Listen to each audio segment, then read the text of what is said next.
What if the man who bragged about his very large brain finally met a wall he couldn't tariff his way through? A wall built by the very Supreme Court justices he appointed. Imagine a toddler in a tantrum, pounding his fists on the resolute desk, screaming, "What the hell is going on?" Because the grown-ups in black robes dared question his divine right to tax the world into submission. And here's the satirical gut punch. Donald Trump, the self-crowned emperor of executive overreach, is now raging on Truth Social against the highest court in the land, exposing not just his crumbling tariffs, but the rotten core of his authoritarian fever dream. America, we're not watching a presidency.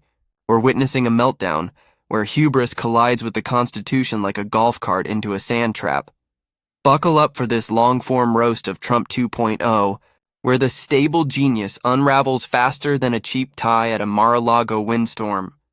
We'll dissect his Sunday morning screed against the Supreme Court, his linguistic loop-de-loops that scream cognitive short-circuit, and the tariff tyranny that's bleeding American wallets dry, all while he clings to power like a barnacle on a sinking yacht. This isn't commentary, it's catharsis, laced with irony sharp enough to slice through the spray tan. From his humble hypocrisy to his dictator delusions, Trump's not leading. He's lurching toward irrelevance, dragging the republic with him. Let's laugh to keep from crying as we torch the myths, expose the madness, and plot the path to his political perdition. Picture it. November 9th, 2025. Dawn's early light barely cracking the Florida humidity. And there he is, Donald Trump, 79 and fraying at the edges, hammering out a fevered missive on his personal echo chamber, Truth Social. "So let's get this straight," he begins, as if the nation's founding fathers are tuning in for a TED Talk on tyranny.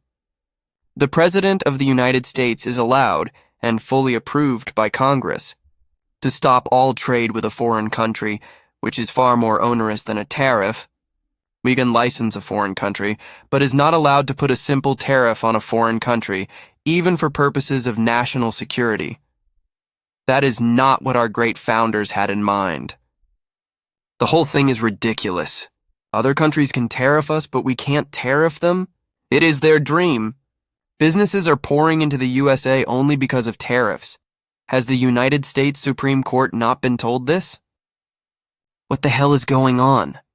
Oh, the drama. The all-caps outrage. It's like watching a reality TV reject audition for King Lear, minus the poetry plus the punctuation abuse.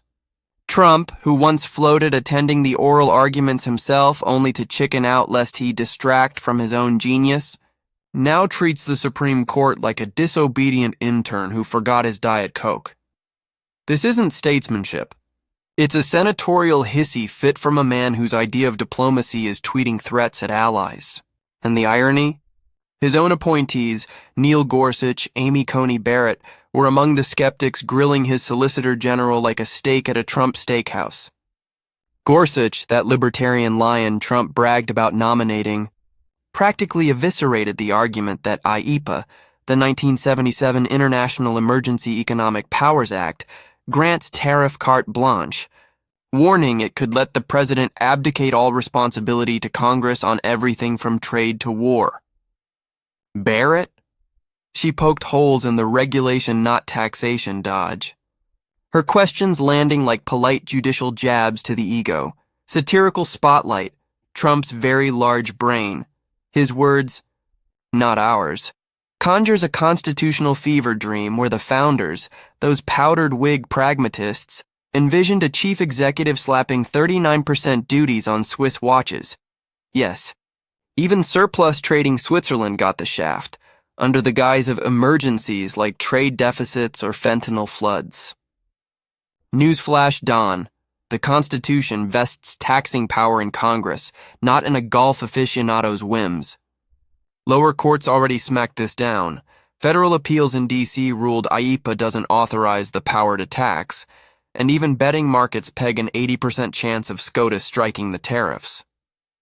But Trump's response? Not reflection, but rage. A petulant what the hell that reeks of a man cornered, his signature trade policy teetering like a house of cards in a hurricane. Emotional indictment. This isn't funny. It's frightening. A president berating the judiciary like a mob boss, scolding underlings erodes the checks and balances that keep democracy from devolving into despotism. Trump's not defending policy. He's demanding fealty. His post's a clarion call to the MAGA masses. If the court thwarts me, it's rigged. Cue the QAnon choruses chanting deep state robes. Vividly. Envision the Oval Office at 6 a.m. Aides scatter like roaches as Trump, robe askew, thumbs flying over his phone, oblivious to the sunrise, or the sunset of his unchecked power. This is the hubris of a silver spoon heir who inherited $1 million at 10 and never learned no means no.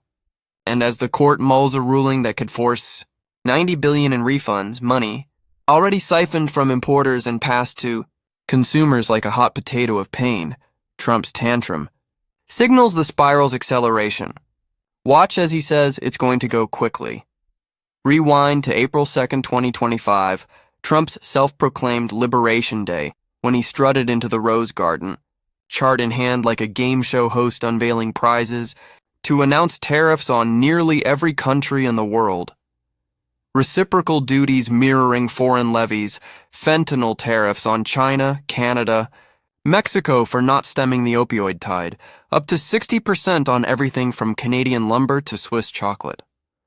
This will be a bonanza for America, he crowed, promising jobs reborn and deficits slain. Fast forward 7 months, $215.2 billion in revenue raked by September's end, a 300% spike from 24 per Treasury tallies. Sounds like a win? Pull the other one. It's got bells on. Irony incarnate. These taxes on foreigners, Trump's euphemism, are paid by American importers who pass the buck to you. The beleaguered burger flipper footing $36 cheeseburgers in LA. Economists howl. S&P Global clocks $1.2 trillion in added corporate costs for 25 alone, with groceries up 2.7% YOY, meat soaring 11.6%. Small businesses, those forgotten folk Trump feigns to champion, sue en masse, from Oregon toy makers to Wisconsin widget wholesalers, arguing IEEPA's regulate importation doesn't mean tax at will. Neil Katyal, arguing for the plaintiffs, nailed it. Tariffs or taxes. Our founders gave that taxing power to Congress alone. Chief Justice Roberts echoed, the vehicle is imposition of taxes on Americans, a congressional core power. Sarcasm supreme. Trump's emergency? Trade deficits, that perennial bogeyman he's inflated since the 80s, like blaming gravity for your bad golf swing. Elena Kagan skewered it. It turns out we're in emergencies all the time about like half the world. No prior president twisted IEEPA this way in 50 years. Nixon's 1970s import surcharge was a blip, not a blanket. Yet Trump's team, via Solicitor General D. John Sauer, flip-flops. Publicly, tariffs are a bonanza revenue bonfire. In court, only incidental to regulation. Gorsuch called bluff. Revenue-raising tariffs are not foreign affairs, but regulatory tariffs are? The contradiction? A strategic blunder, per NYT legal eagles, potentially dooming the defense. Vivid vignette. Envision a Midwest machine shop. Owner buried in 25% steel duties from Canada. Costs up, contracts lost, layoffs looming.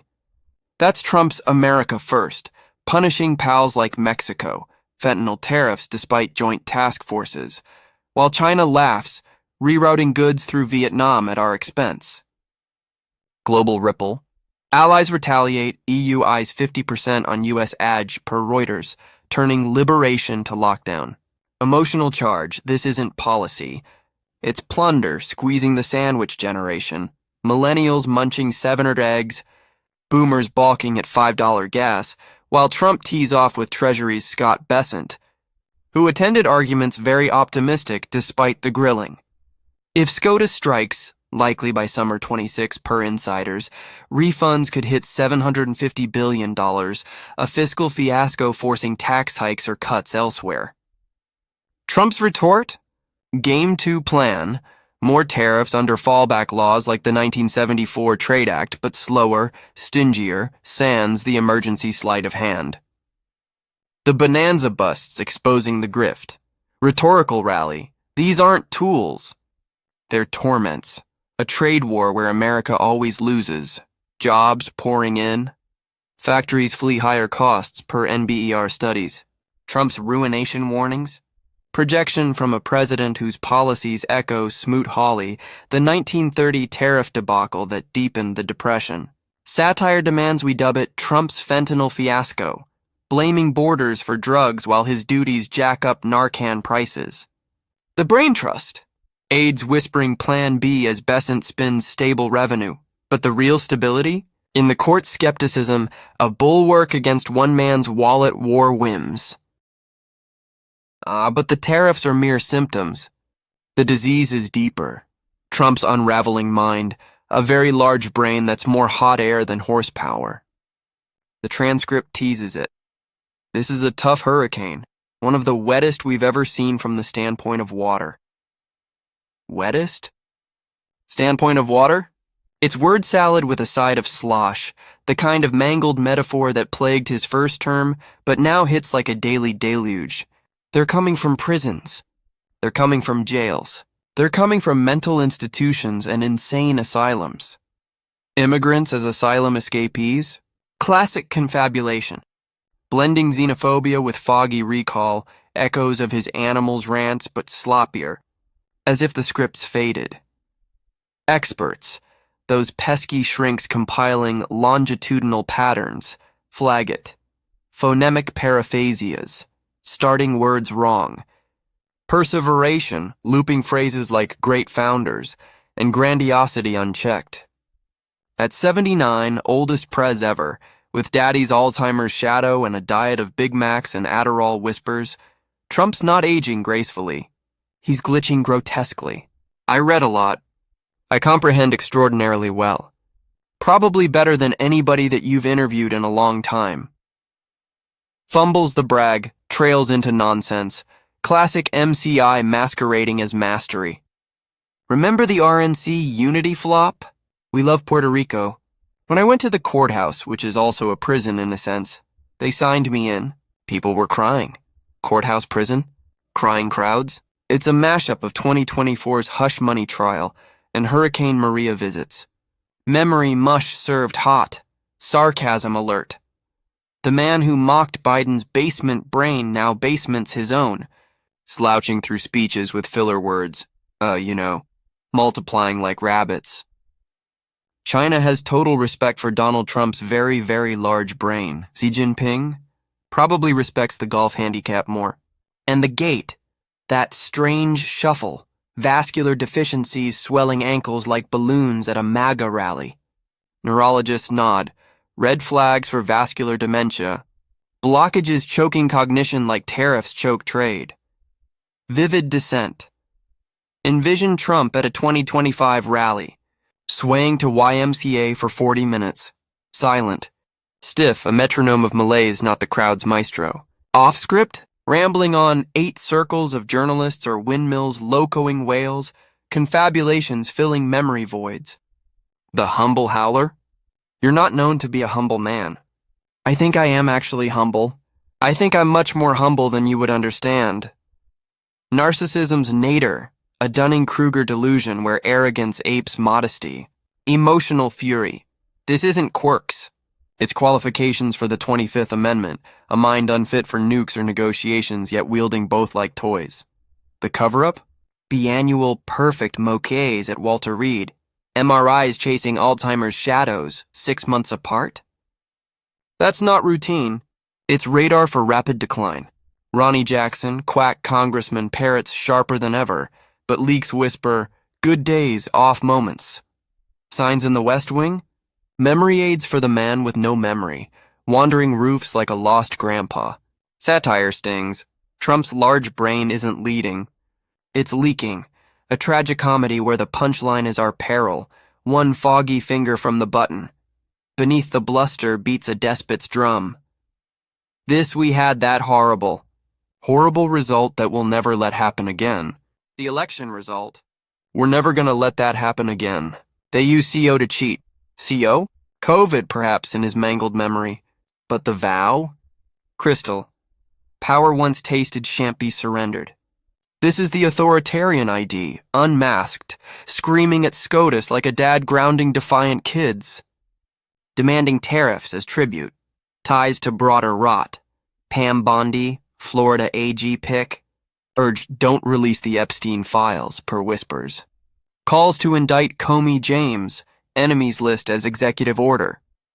Elitist, petulant child, dictator, the transcript nails it, a totalitarian tantrum where the court is minion, not magistrate. Irony overload. Trump, who stacked SCOTUS with loyalists, now bites the hand that fed his first-term wins, Muslim ban, etc., only to find even they draw lines at taxation without representation. Rhetorical thunder. This is the endgame of MAGA monarchy. Filibuster nukes. Project 2025 blueprints gutting checks. A king who vows dictator on day one. Emotional blaze. We're not safe. We're subjugated, hostages to hubris that history haunts. Nixon's tapes, but with emojis. Trump's large brain fixates on fealty, not freedom. His spiral a siren for 2026 midterms where Dems wield wallet woes as weapons. Zoom out. Trump's not anomaly. Avatar of GOP rot. Shutdown starving snap.